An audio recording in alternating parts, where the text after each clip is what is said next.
안녕하세요. 건강구 988TV입니다. 오늘은 많은 분들이 경험해 보셨을 것 같은 편두통에 대해 이야기해 보려 합니다. 편두통은 매우 심각한 두통으로 머리 한쪽이나 양쪽에 생기는 심한 두통, 구토, 어지러움, 빛과 소리에 대한 민감도 등의 증상을 보입니다.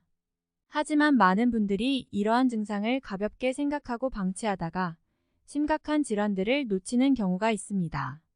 우리 몸은 종종 증상을 통해 우리에게 어떤 문제가 생기고 있다는 신호를 보내는데 이를 무시하고 방치하다가는 심각한 질환이 발생할 수 있습니다. 편두통 역시 그러한 경우 중 하나입니다. 편두통은 뇌혈관 확장이나 수축, 뇌종양, 뇌졸중, 혈액질환 등 다양한 원인에 의해 발생할 수 있습니다. 따라서 편두통이 자주 발생하거나 심한 증상을 보인다면 즉시 전문의를 찾아 진단과 치료를 받아야 합니다.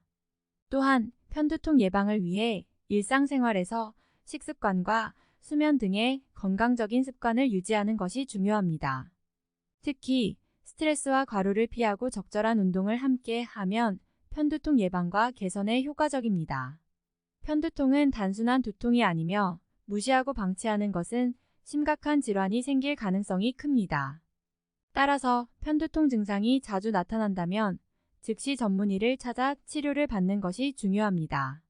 머리가 아프고 지치며 빛과 소리에 민감해지는 증상 등이 나타나며 일상생활에 큰 영향을 미칩니다. 편두통은 일회성으로 나타날 수도 있지만 만성적으로 발생하면 생활의 질을 저하시키고 더 심각한 질병으로 진행될 가능성도 있습니다. 편두통은 그 원인에 따라 다양한 분류가 있으며 대개는 스트레스, 불규칙한 식습관, 수면 부족, 호흡 문제 등이 원인 중 하나가 될 수 있습니다.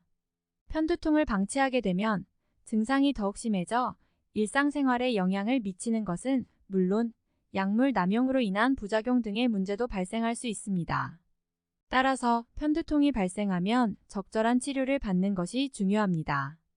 의학적으로는 진통제나 예방제 등을 복용하여 증상을 완화하거나 예방할 수 있으며 생활습관 개선을 통해 편두통 예방에도 효과적입니다.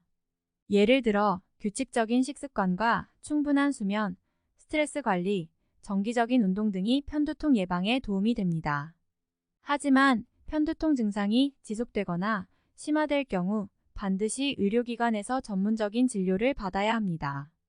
편두통은 다른 질병과 연관되기도 하며 심각한 경우 뇌출혈, 뇌졸중 등으로 이어질 수 있기 때문입니다. 따라서 편두통 증상이 있을 경우 적극적으로 예방과 치료를 받아 건강을 유지하고 심각한 질병을 방지하는 것이 중요합니다.